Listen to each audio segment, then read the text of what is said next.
నమస్తే, welcome to while. నేను మీ జాకిర్ హుస్సేన్. ప్రస్తుతం మనతోటి సీనియర్ జర్నలిస్ట్ సిఎస్ రావు గారు ఉన్నారు. వెల్కమ్ చెప్పేద్దాం. హాయ్ సార్, నమస్తే. నమస్తే. టీటీడీ ప్రక్షాళన చంద్రబాబు నాయుడు గారు స్పెషల్ ఫోకస్ చేసినట్టు తెలుస్తోంది సార్, ఏంటిది?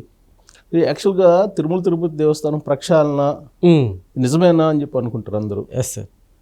కానీ ఇటీవల జరిగినటువంటి పరిణామాలు చంద్రబాబు నాయుడు గారికి ఆగ్రహం తెప్పించాయి.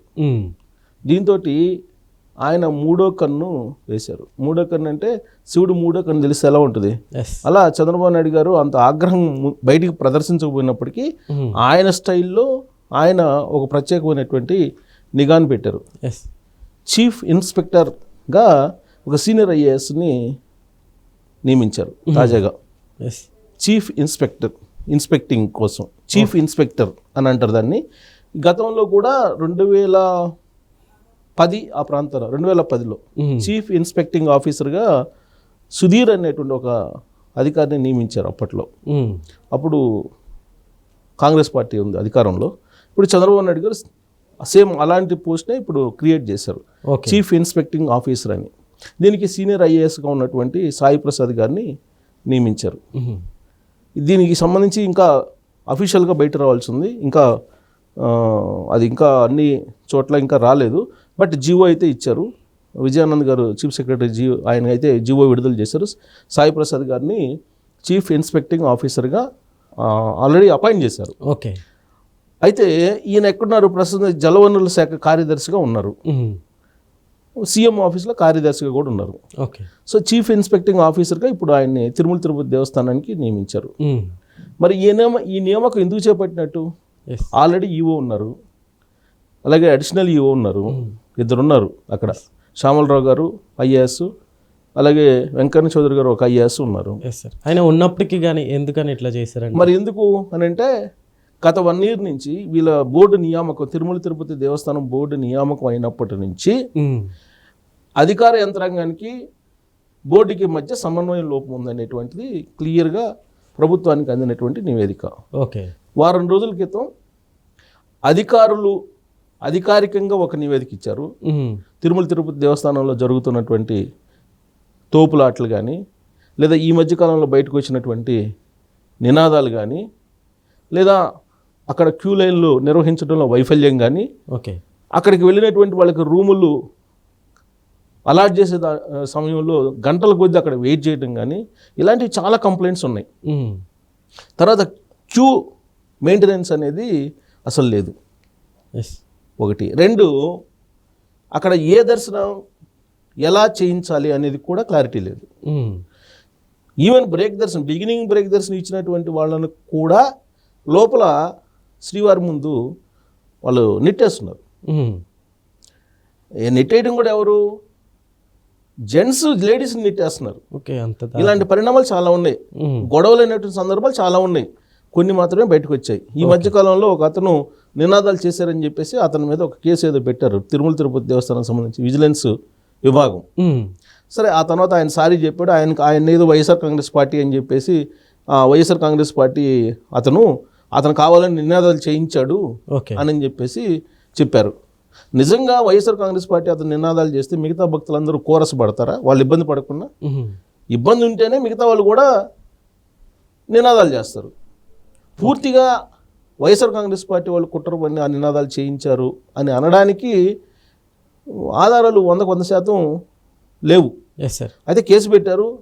బహుశా ఆ కోణంలో అయి ఉండొచ్చు అని చెప్పి దాని మీద ఏదో ఎంక్వైరీ నడుస్తుంది ఇంకా. సార్, అయితే ఇప్పుడు టీటీడీకి సంబంధించి కొంతమంది వైసీపీ నేతలు ఇక్కడ నుంచి కొంతమంది భక్తుల్ని పంపించి కావాలని ఇట్లా పుకార్లు రేపెత్తిస్తున్నారని కొన్ని సర్క్యులేట్ అవుతున్నాయి సార్. అసలు నిజం ఉందంటారా? అది కూడా ఉంది. వైఎస్ఆర్ కాంగ్రెస్ పార్టీకి సంబంధించినటువంటి వాళ్ళు రాష్ట్ర వ్యాప్తంగా ఏ విధంగా అయితే ఇప్పుడున్నటువంటి ప్రభుత్వాన్ని బదనాం చేయాలని ప్రయత్నం చేస్తున్నారో, తిరుమల తిరుపతి దేవస్థానం నిర్వహణ విషయంలో కూడా బదనాం చేయాలని ప్రయత్నం చేస్తారు అనేది కూడా ఉంది, వినిపిస్తుంది. దానికి కారణం ఏంటంటే ఈ మధ్యకాలంలో తిరుమల తిరుపతి దేవస్థానం మాజీ చైర్మన్గా ఉన్నట్టు కరుణాకర్ రెడ్డి గారు, మా ఉద్యోగులు 2500 మంది దాకా మా వాళ్ళే ఉన్నారు, వివిధ చోట్ల తిరుమల తిరుపతి దేవస్థానం పనిచేస్తున్నారు, కాబట్టి చీమ చిట్టుకుమన్నా మాకు తెలిసిపోద్ది అని అన్నారు. వాళ్ళ ద్వారా తిరుమల తిరుపతి దేవస్థానాన్ని లేదా తిరుమల తిరుపతి దేవస్థానం బోర్డుని బదనాం చేయాలని ప్రయత్నం వైఎస్ఆర్ కాంగ్రెస్ పార్టీ చెయ్యదు అని చెప్పి మనం అనుకోలేము. వాళ్ళు చేసే అవకాశాలు కూడా ఉన్నాయి. ఈ మధ్యకాలంలో ఆవులకు సంబంధించినటువంటి ఘటన వచ్చింది. అది కూడా క్రియేట్ చేసినటువంటి ఘటన అనేది తర్వాత బయటకు వచ్చింది. అంటే నేను ఎందుకు చెప్తున్నానంటే పూర్తిగా ఈ వైఫల్యాలని వైఎస్ఆర్ కాంగ్రెస్ పార్టీ మీద నెట్టడానికి లేదు. వాళ్ళు ఉంది, వాళ్ళు బదనాం చేసే ప్రయత్నం చేస్తారు, వాళ్ళు చేసేటువంటి పరిస్థితి కూడా ఉంది. కానీ జరిగినటువంటి తప్పిదాలన్నీ 100% వాళ్ళే చేసినాయి అని చెప్పి అనుకోవడానికి కూడా లేదు. మన నిర్వహణ లోపం కూడా ఉంది కదా అనేటువంటి ఆలోచన చేయాలి. దానికి సంబంధించి రిపోర్ట్స్ 2 వెళ్ళాయి. గత బోర్డు నియామకం తర్వాత జరిగినటువంటి పరిణామాల సంబంధించి నివేదికలు 2 వెళ్ళాయి. ఒకటి అధికారిక నివేదిక ఒకటి వెళ్ళింది, అనధికారిక నివేదిక ఇంకోటి ప్రభుత్వానికి చేరిందని చెప్పి విశ్వసనీయంగా తెలుస్తుంది. ఈ 2 పరిశీలించిన తర్వాత చంద్రబాబు నాయుడు గారు ఈ 2 నివేదికలు క్వైట్ ఆపోజిట్ ఉన్నాయి అని చెప్పి గమనించారు ఆయన. అధికారిక నివేదిక ఒక రకంగా ఉంటే అనధికారిక నివేదిక మరొక రకంగా ఉంది. సో కాబట్టి ఈ 2 క్వైట్ కాంట్రడిక్షన్ ఉంది. కాబట్టి అక్కడ బోర్డుకి అధికార యంత్రాంగానికి మధ్య సమన్వయం లేదు అనే నిర్ధారణకు వచ్చిన తర్వాత చంద్రబాబు నాయుడు గారు అందుకే చీఫ్ ఇన్స్పెక్టింగ్ ఆఫీసర్ని నియమించాల్సినటువంటి పరిస్థితి ఏర్పడింది. లేదంటే ప్రభుత్వానికి పేరు వస్తుంది. అక్కడ జరిగేటువంటి యుగో ఇష్యూస్ అనుకోండి, లేదంటే సమన్వయ లోపం అనుకోండి, లేదంటే అవగాహన లోపం అనుకోండి, ఏదన్నా అనుకోండి, అక్కడ ఏం జరిగినా కానీ అది ప్రభుత్వం మీద ఖచ్చితంగా ప్రభావం చూపిస్తుంది. అందుకని చెప్పి చంద్రబాబు నాయుడు గారు అలర్ట్ అయిపోయారు. అలర్ట్ అయ్యి ఇలా కాదు, వీళ్ళని నమ్ముకుంటే కాదని చెప్పేసి ఆయన సాయి ప్రసాద్ గారని ఒక సీనియర్ IAS ఆఫీసర్, ఆయన ఖచ్చితంగా నిబంధనల ప్రకారం అలాగే వీళ్ళనంత పారదర్శకంగా ఉంటారు, ఆయన్ని చీఫ్ ఇన్స్పెక్టింగ్ ఆఫీసర్గా నియమించారు. మరి ఈ నియామకం ఇప్పుడున్నటువంటి అధికార యంత్రాంగానికి, ఇప్పుడున్నటువంటి బోర్డుకి ఒక రకంగా చెప్పాలంటే లెసన్ అనుకోవాలి.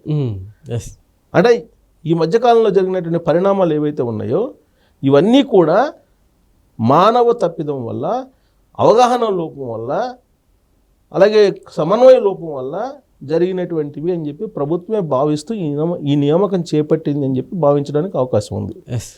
ఎందుకనంటే ఇప్పుడు అక్కడికి వెళ్ళినటువంటి భక్తులు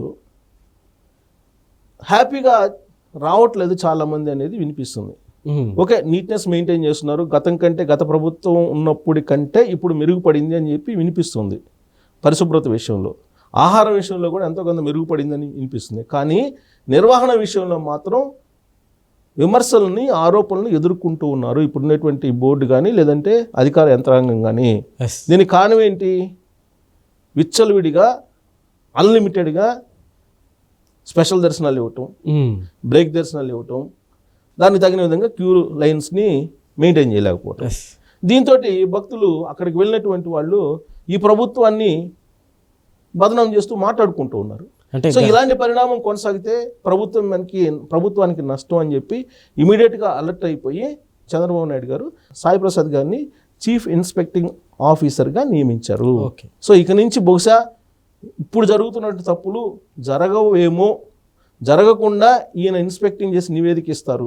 ఆ నివేదికను బేస్ చేసుకుని ప్రభుత్వం చర్యలు తీసుకుంటుంది. కాబట్టి ఇక నుంచి అధికార అనధికార యంత్రాంగం అక్కడ ఏదైతే ఉందో అది కొంచెం అలర్ట్గా ఉంటుంది. ఒకవేళ ఉండకపోతే ప్రభుత్వం చర్యలు తీసుకుంటుంది అని మనం భావించవచ్చు. ఒక రకంగా చెప్పాలంటే చంద్రబాబు నాయుడు గారు 3వ కన్ను తెరిచారు తిరుమల తిరుపతి దేవస్థానం వైఫల్యాల విషయంలో అని చెప్పి మనం భావించడానికి అవకాశం ఉంది. Okay sir, thank you.